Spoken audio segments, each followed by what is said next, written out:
experience, and talking about Japan, experience and opportunities. This will be by Mr. Nixon Joseph, CEO, CLT India, Children's Love Caste Trust, Bengaluru, former President of Chief Operating Officer, SBI Foundation. Briefly introducing Mr. Nixon Joseph, he was also manager operation of SBI Bahrain and chief executive officer of SBI Tokyo branch from 2008 to 2012. He is certified credit professional, certified banking compliances professional, and also certified information system banker. As a CEO of CLT India, he is driving the digital STEAM education initiatives, which has already been implemented in 4,200 schools and benefited by 2.6 million students. He is the recipient of Dr. APJ Abdul Kalam Award 2018 for Excellence in Public Service and Dr. Kalam Memorial Ignited Minds Award. Over to you, Nixon Joseph, sir. Konnichiwa Pune 2021. Arigato gozaimasu for inviting me to this event. I was looking forward for this Konnichiwa Pune 2021 for the last so many days because I hold Japan very, very close to my heart. So anything related to Japan, anything related to Japanese, all these I look forward with a lot of interest and enthusiasm. Japan, of course, is a very, very fascinating country. Friendship between India and Japan has a long history, rooted in spiritual affinity and strong cultural and civilizational ties. When I was studying in grade 2 or 3 in my school days, we read a book as part of history or geography, I don't remember, where it was mentioned that Japan was a country which was in ashes after the Second World War. And from there, it arose like a phoenix and became one of the developed countries in the world. Since those days, I think when I would have been 7 or 8 years at that time, it was in my dreams to visit Japan, to see this country, which with its hard work and discipline, grew after World War II to be one of the fascinating countries in the world. Luckily, I got an assignment as a Chief Executive Officer of Tokyo branch of State Bank of India.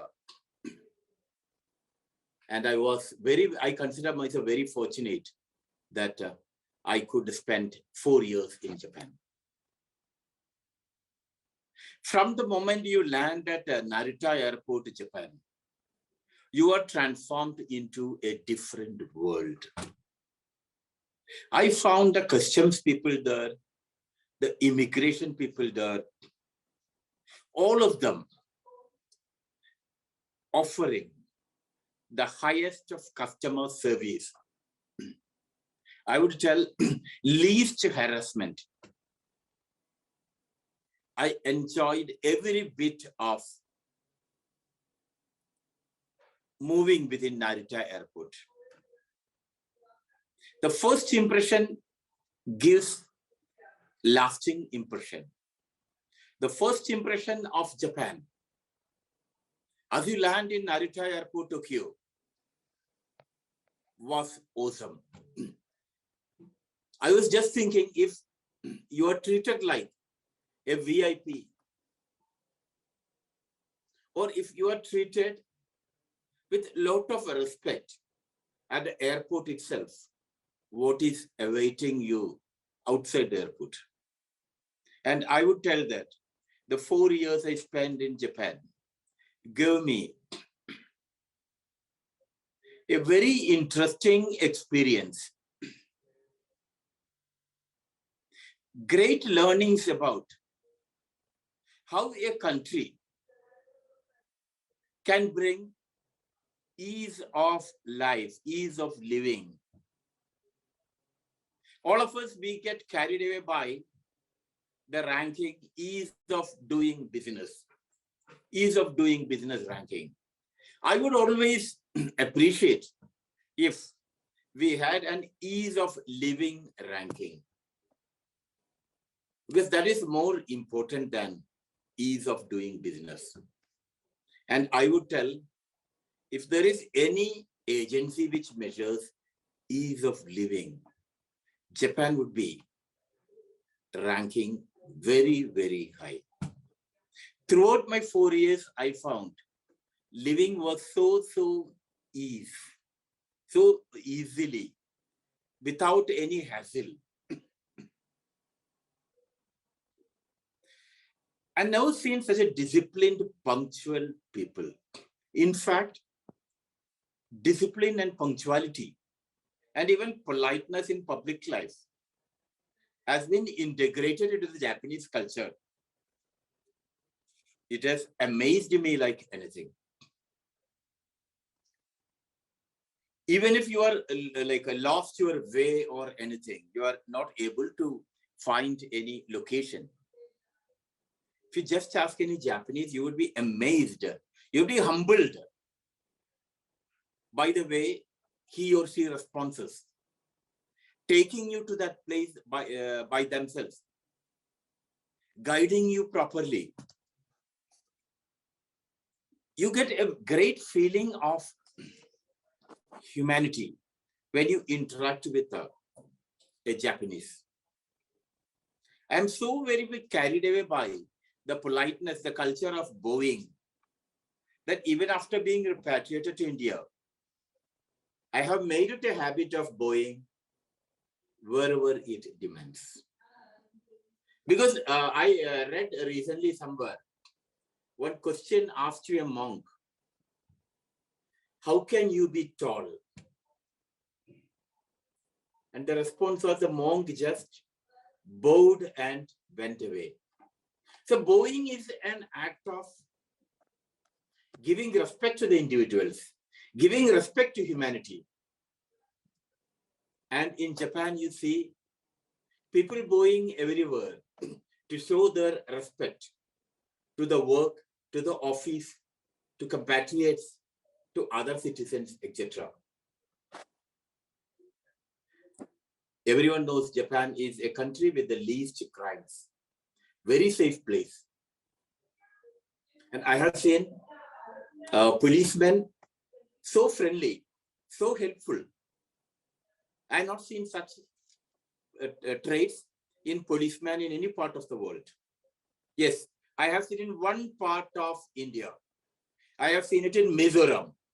Mizoram police I have seen are very, very friendly and guiding like the police in Japan. Cab drivers. You hire any taxi, you find the cab drivers treating you very courteously. And many a time it has occurred to me that when they are not able to find the location because of their lapse, they switch off the meter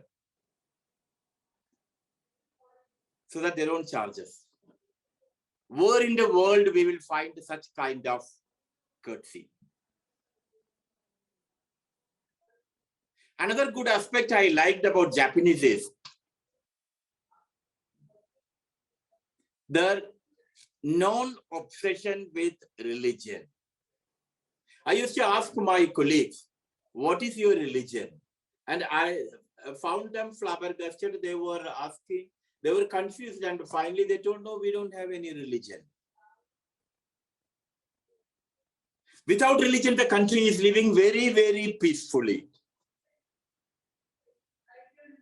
Without the support of religion, the country has developed so much. Without religion, we see the Japanese community as a group of people who are so polite and so humble, so helpful. I think if you use the yardstick of honesty, you can't defeat Japanese. Because if you lose something in Japan, you're sure to get it back. My friend who had visited Tokyo Tower lost his wallet with $1,000, and he was so amazed that he got it the next day with $1,000. Be it hygiene, I have never seen any country that can compete with Japan when it comes to hygiene. I have seen school children, they chew after the chewing gum, they don't throw here and there or rub it against the wall and all. They carry it in their bag and take it home and dispose it in the dustbin. What I liked about the Japanese school system is that the initial few years are spent to teach the child how to be a good citizen, how to behave when seniors are there, what are the duties of a citizen, how to be disciplined, how to take care of hygiene, how to take care of the environment, etc. What a great learning they are giving to the children. And no wonder that wherever the Japanese go, they try to keep their premises very, very clean. It is a foodie's paradise, and I find Japan provides all sorts of legal entertainment. All sorts of entertainment are legalized in Japan. Natural beauty, you can't beat Japan. Lot of natural scenery, greenery. And the greatest thing is the people themselves try to conserve the environment, protect the environment, see that the premises they are in is clean, is hygienic, and also preserving things.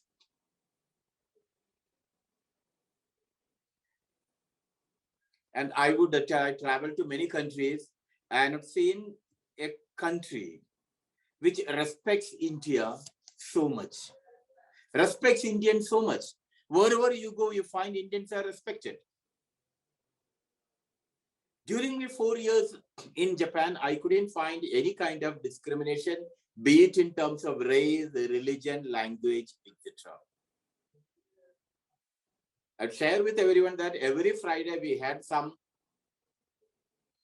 dinner party with colleagues, all the Japanese colleagues in some izakaya in Japan. So I have very, very fond memories, very interesting memories of my days in Japan. I used to run marathons, and I found that in Japan, people take care of the body like anything. Even 60 or 70 or 80 or 80, 90-year-old people, both men and women, I have seen them running the Tokyo Marathon, Osaka Marathon, or any marathons. They're taking care of the body like anything, working out, swimming, cycling, walking, jogging, etc. I have been so much inspired to take marathon running in a serious manner. And to those who are not familiar about marathon, the full marathon, which is 42.195 kilometers, the Tokyo Marathon receives more than 300,000 applications to run the full marathon. More than 300,000 applications, and they take only 30,000 candidates for running, and they decided by way of lottery. I'm very proud. I won the lottery all the 4 years I was there and participated in Tokyo Marathon, in Osaka Marathon, Kyoto Marathon, Hokkaido Marathon, etc.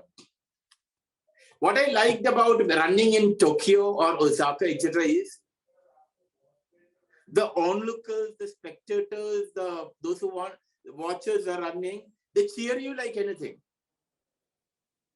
They give you water, they give you sweets, they give you toffees.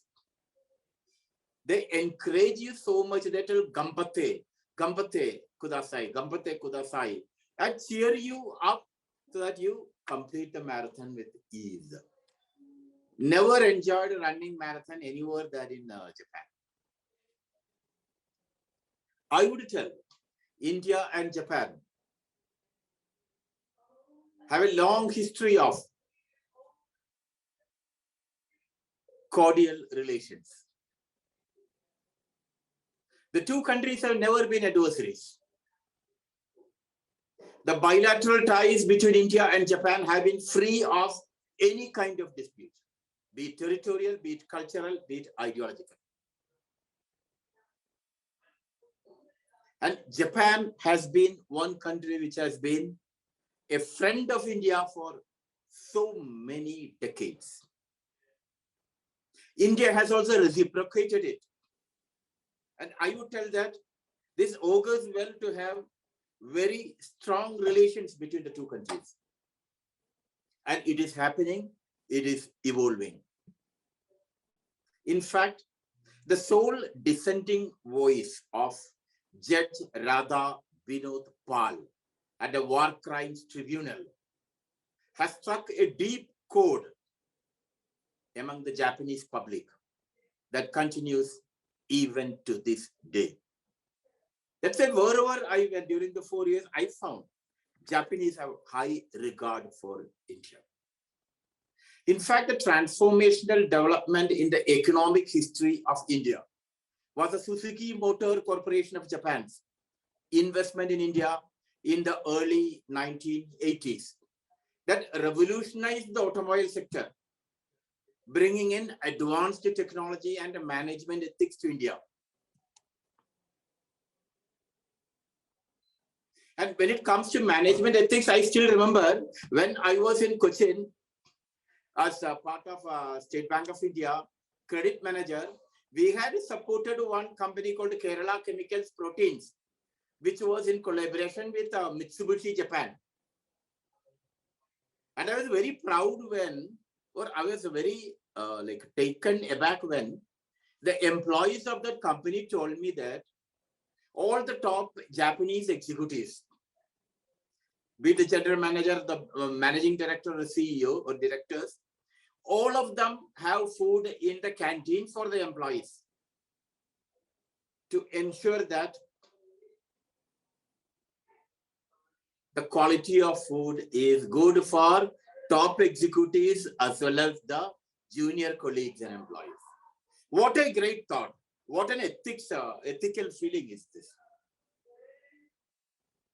What a caring for junior level employees is this.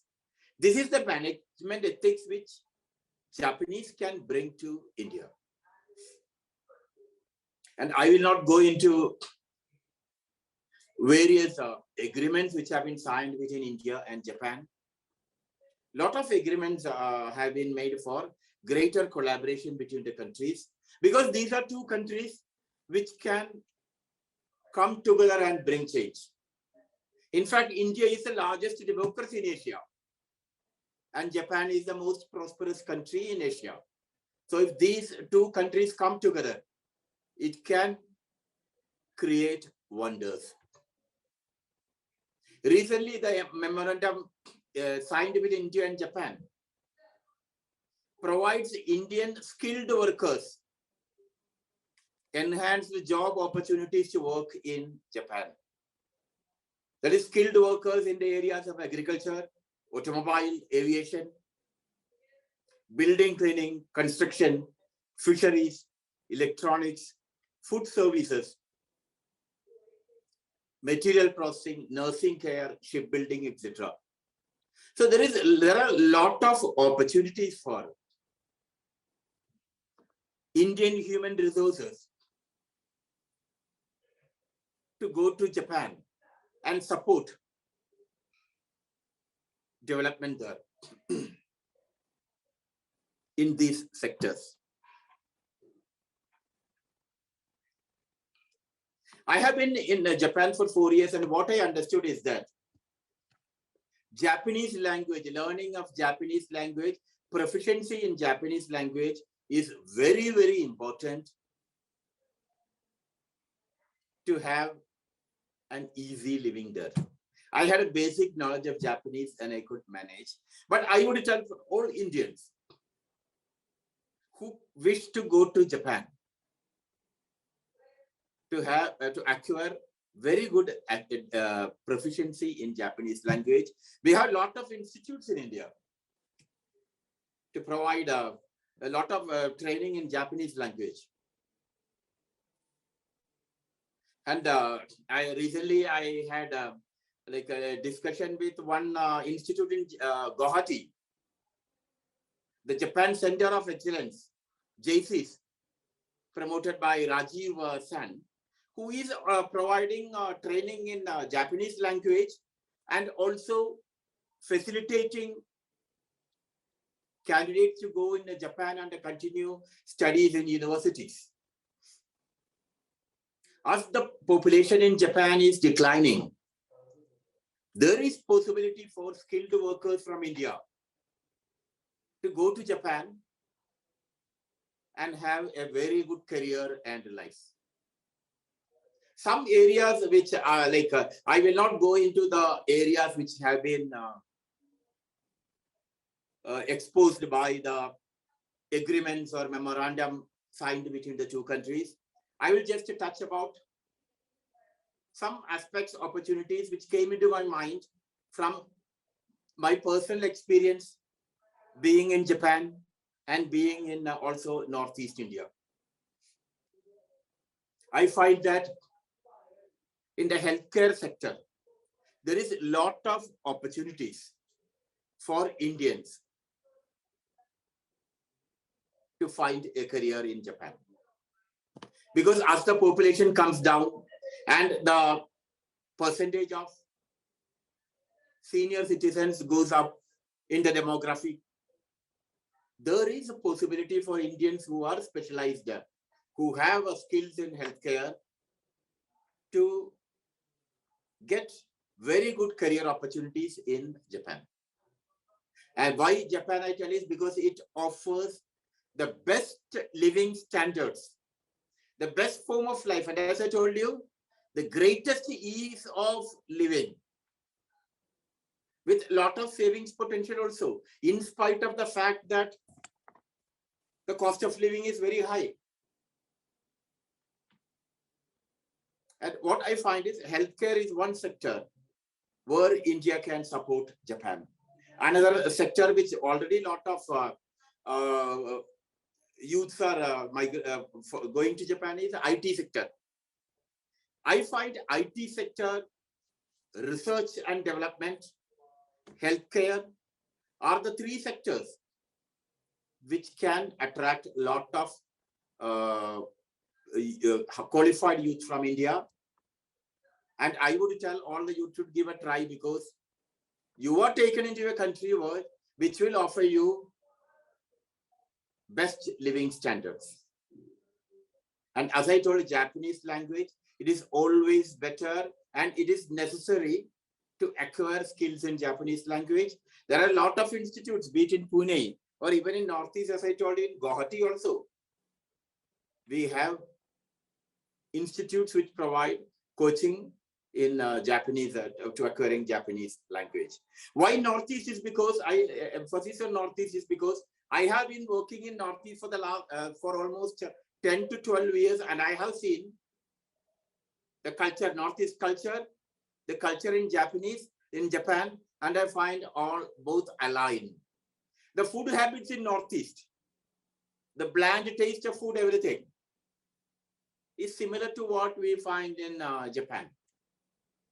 And Northeast is having a very good population of percentage of youths with English language proficiency. You go to Northeast, you find organic agricultural products, fruits, vegetables.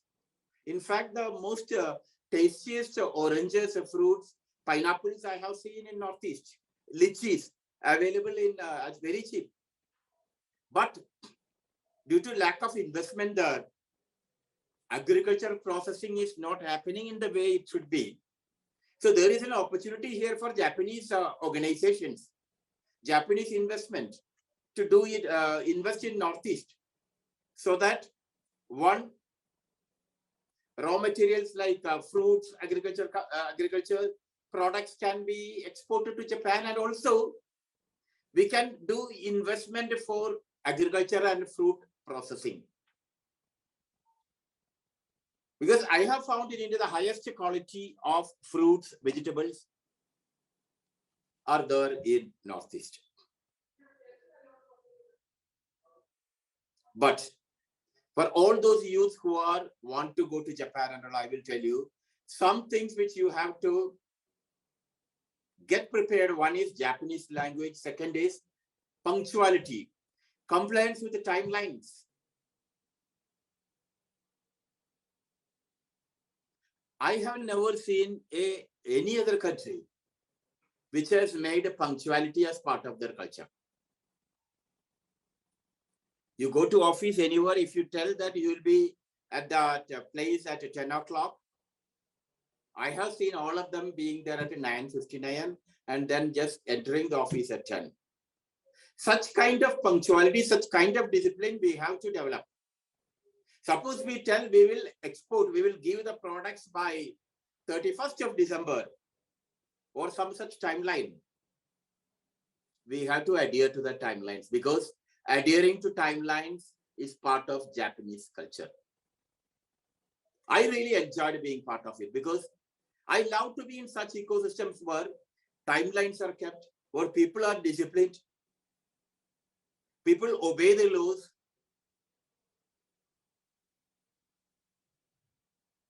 And people like whatever process. I found one thing in the Japanese office and all, they give due importance to process. The chalta hai attitude, which we find in many places here, may not find you successful in Japan. In Japan, there is no chalta hai. It's all compliance with quality, compliance with timelines. Why I shared all these is that Japan and India are two countries which can come together,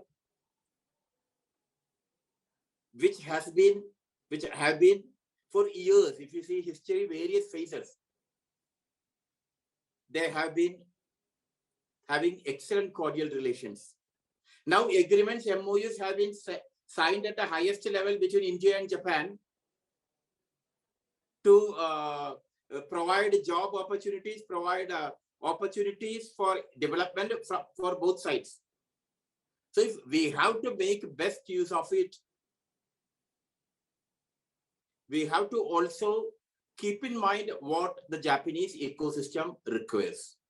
The punctuality, the language proficiency, the discipline, and overall, I will stop with this, the politeness. You can't beat Japanese in customer service. I don't think any country can compete with them when it comes to customer service. I have seen in any shop you go, from morning to evening, the customer sales girl or sales boy would be smiling at you, replying to all your queries politely. And I will conclude by telling that by knowing more about Japan, we should also see that some of the good points, like the Japanese work culture, is imported into India, and all of us, even one person or two, everyone, like whoever possible, should try to adopt it and practice it so that it becomes a wave in India, and we will have such a rich work culture. Arigato gozaimasu, Konnichiwa Pune, for this opportunity. I think I spoke so much only because I love India, I love Japan. Thank you. Arigato gozaimasu, Mr. Joseph-san. And it was really truly well said that chalta hai attitude is really not accepted in Japan. Time, discipline, punctuality is really a core part of Japanese culture. And if anyone wants to go to Japan, work in Japan, they really need to get it to hands-on practice. Thank you very much. Arigatou gozaimasu.